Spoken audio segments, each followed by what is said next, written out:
Hello, I'm the Doctor. Welcome to Dr. Geek. Today, I'm doing a recap and review for Series 12, Episode 9, Ascension of the Cybermen.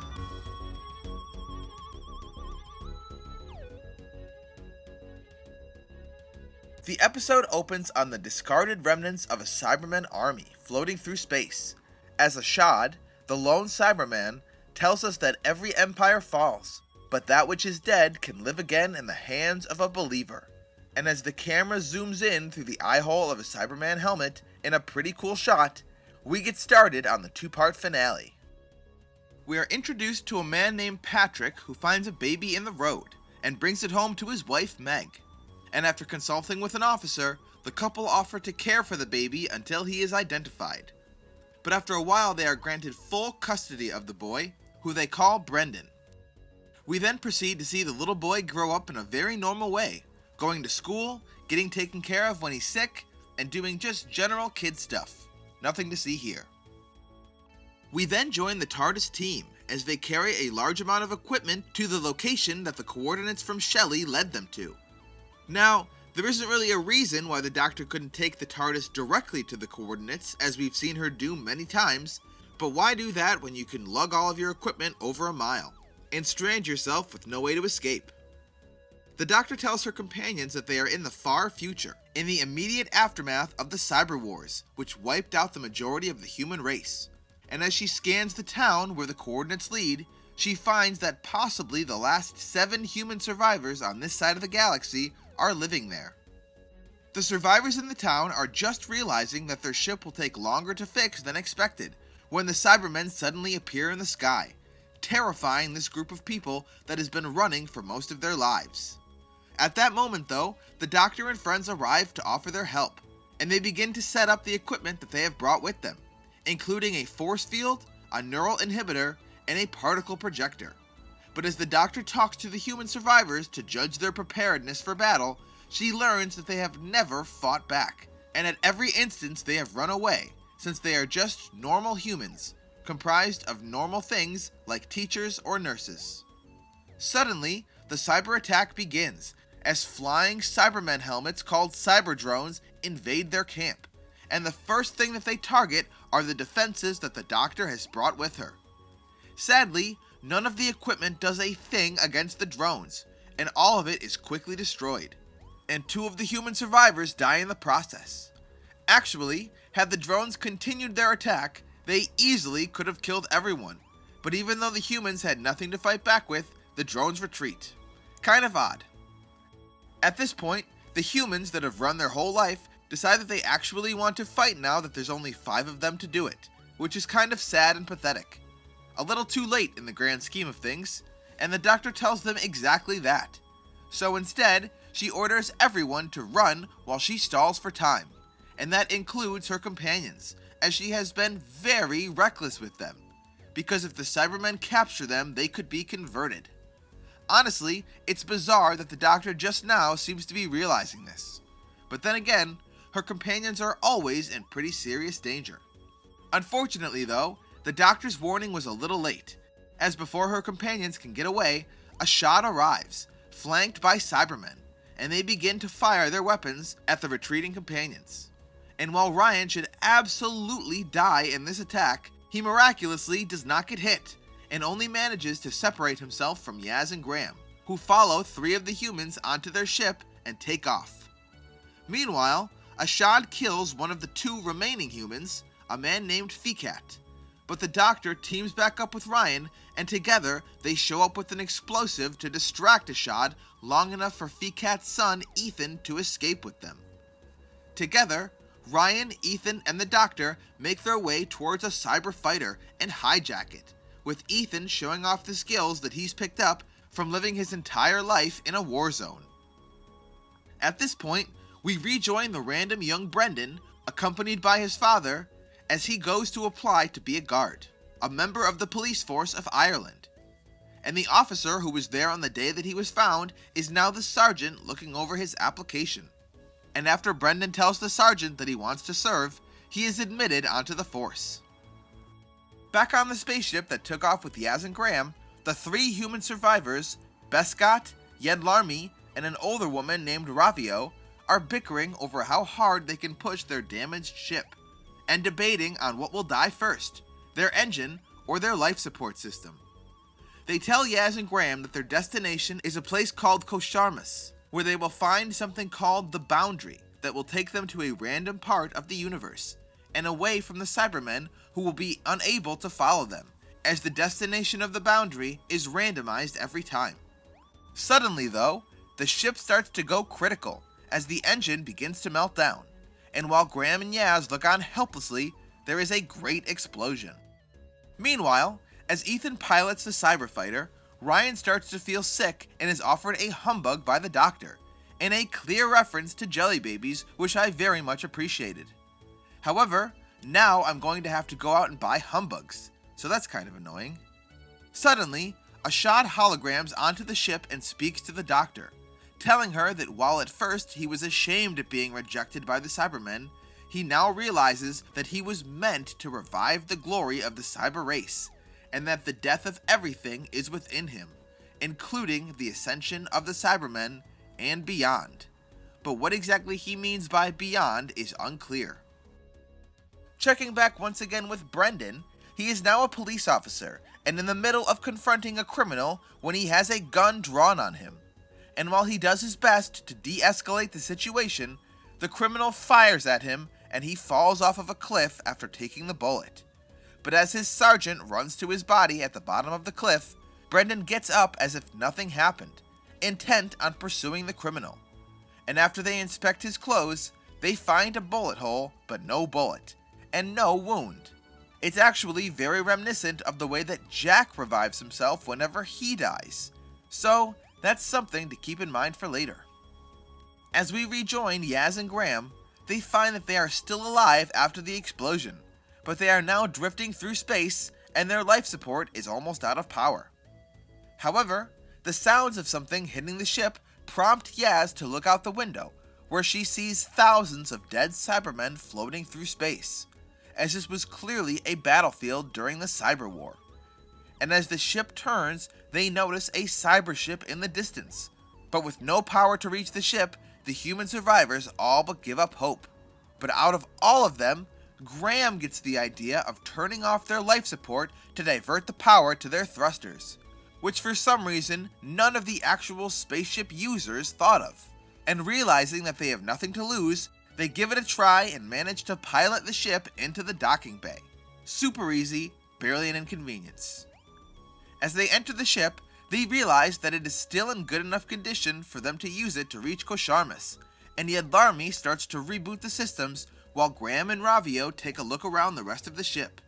And unfortunately, what they find is that it was a troop carrier heading to the front lines, and it's filled with about 1 million Cybermen in hibernation. And they are all warrior class, which looks really cool, and is a nod to the great Cybermen of the 80s. To make matters worse, at that moment, Ashad and his team of Cybermen arrive in their ship after tracking the fleeing humans, and Ashad declares that the site of their greatest defeat will now be their rebirth. Back with the Doctor, the cyberfighter that they are piloting begins its approach to Kosharmus, but as they radio the planet, a man answers their transmission and reveals that he is Kosharmus, as it's not a planet, it's a person. Kosharmus is overjoyed at seeing the 3 humans, as he was convinced that all of the remaining humans were long gone, and he tells them that he started a settlement on this planet with a few others after the war, but over the years, everyone went through the boundary, while he stayed on the planet in case others came, giving up his future for the betterment of his species. And at their request, Kosharmus takes them to a beach where the boundary opens as a huge portal to the unknown, and they all stare at it in wonder and amazement, astonished that such a thing can exist. Meanwhile, Ashad and his Cybermen begin to board the cyber ship and head to the hibernating Cybermen, with Graham and Ravio just barely being able to get back to the control room while avoiding them. And as they look on through the monitors, they see Ashad begin to revive the Cybermen army, but he alters them in a way that makes them scream, likely using the Cyberium to change them. And perhaps this is the Ascension that he was talking about. Checking back once more with Brendan, he is now an old man, and as he retires from the police force, he is given a small desk clock as a memento. But as he leaves the station, strangely, he comes face to face with his father and the sergeant, only they have not aged a day since the last time that we saw them, and they lead Brendan back into the station without him saying a word. In the back room of the station, they strap Brendan to a machine, placing his clock on the table as it reads 6 minutes to 6, and as they thank Brendan for his years of service, they apologize that he will not be able to remember them. And as they turn on the machine, Brendan begins to scream. As the cybership reaches Kosharmus, more Cybermen are being revived by the second, and Ashad radios the control room to tell the humans that he knows that they are there, and that he has sent Cybermen to come for them. Yaz radios Kosharmus and gets in contact with the doctor, telling her that they are almost there, but on a ship filled with Cybermen. But at that moment, the boundary begins to change, and instead of showing nothing, Gallifrey becomes visible through the portal, stunning the doctor. And to make matters even stranger, the Master steps out to taunt her, telling her to be afraid, because everything is about to change forever. And as we see the Cybermen break down the door to the cybership control room, the episode ends on a major cliffhanger. So, overall, I thought this episode was a significant drop from the previous few episodes. But considering that it was mainly setting up the finale, that may be forgiven after this week's episode. Still though, I can't get over the feeling that not much happened in this episode. So much so that I can't even really separate what I liked and disliked because it's all just kind of a blur. So, I'll just comment on a few aspects of the plot in chronological order. First off, I know it's a Doctor Who trope, but it really frustrated me that the Doctor had to park the TARDIS so far away from the coordinates, and no explanation for that is ever given. Now, obviously, it's just to make sure that the Doctor can't have everyone run into the TARDIS when the Cybermen start to attack. But it's for exactly this reason that I want an explanation that makes sense, because we've seen the Doctor take the TARDIS to specific coordinates before, and the TARDIS has always gone straight there. Moving on, as I mentioned earlier, I thought it was very odd that the cyber drones just kind of gave up after they killed 2 of the human survivors. Almost like that was their goal. Alright, 2 dead, let's leave. The humans had nothing to defend themselves with and easily could have been picked off one by the drones, but they pretty much give up and fly away. If the Cybermen have such effective tools, they really should use them more often. Speaking of the humans, it might just be me, but I honestly didn't care for any of them. We are introduced to 7 people, but 2 die almost immediately, and another, that got the majority of the speaking lines up to that point, is killed shortly after that. We go from 7 extras to 4 in record time. But of the remaining 4, who really cares about them? Ravio has the most character development, and it looks like she may have a thing with Graham in this next episode, but other than her, I honestly didn't even register the names of the other humans after 2 watches of the episode. Yedlarmi and Bescott are pretty much there to bicker in the episode, and Ethan, while slightly interesting, isn't really given much to do after they take the cyber fighter. It's possible that they all may get more to do in the finale, but so far I honestly couldn't care less about them and would not have cared if they were all taken out in the first battle. Lastly, the fact that Graham was the one to come up with the turning off the life support plan was honestly really stupid. You have Yaz and Graham, 2 people from modern day Earth who now travel in an essentially magic box that teleports from place to place. They should have absolutely no understanding of how a spaceship works. And yet, while in the presence of 3 people who have lived presumably their entire lives around spaceships, and have been flying around in one for at least the last few years, no one thinks of using the life support power but Graham, and then quickly seconded by Yaz. That seems like it should be spaceship flying 101, but they act like it's the craziest idea they've ever heard.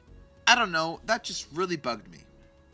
Now, I did enjoy some things in this episode, and on the whole, it really wasn't a bad episode, It was just kind of boring and uneventful.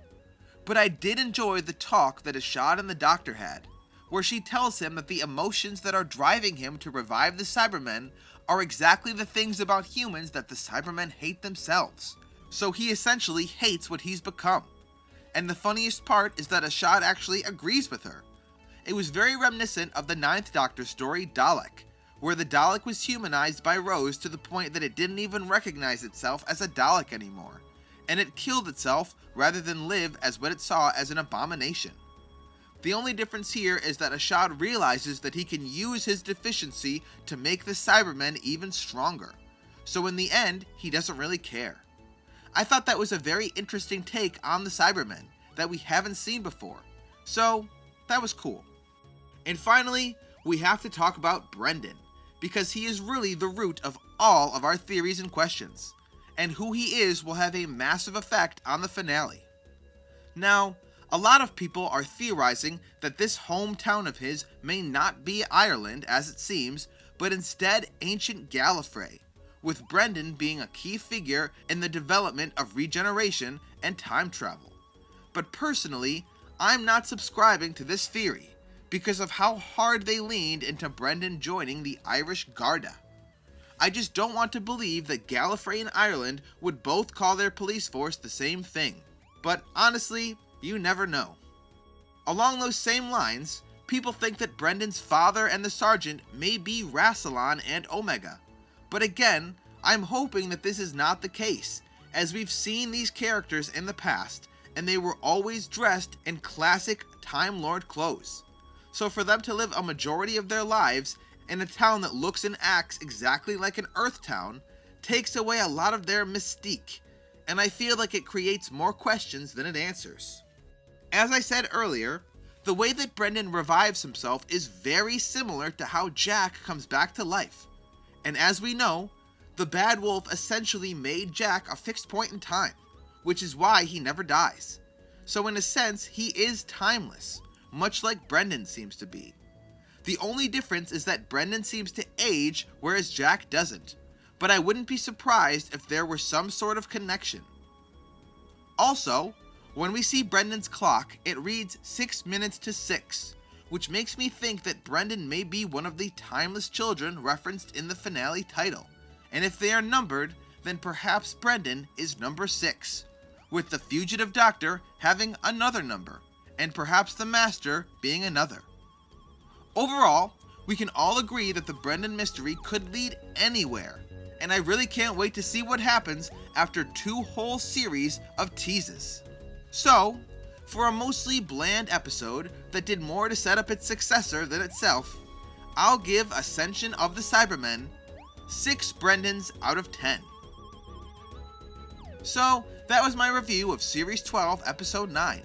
I hope you enjoyed it, and let me know in the comments if you feel like I left something out. I put out new videos every week, so be sure to like and subscribe so you don't miss a thing. And let me know if you have an idea for a compilation that you'd like to see. Until then, thank you so much for being my companions on this journey today. I'm the Doctor. Bye for now.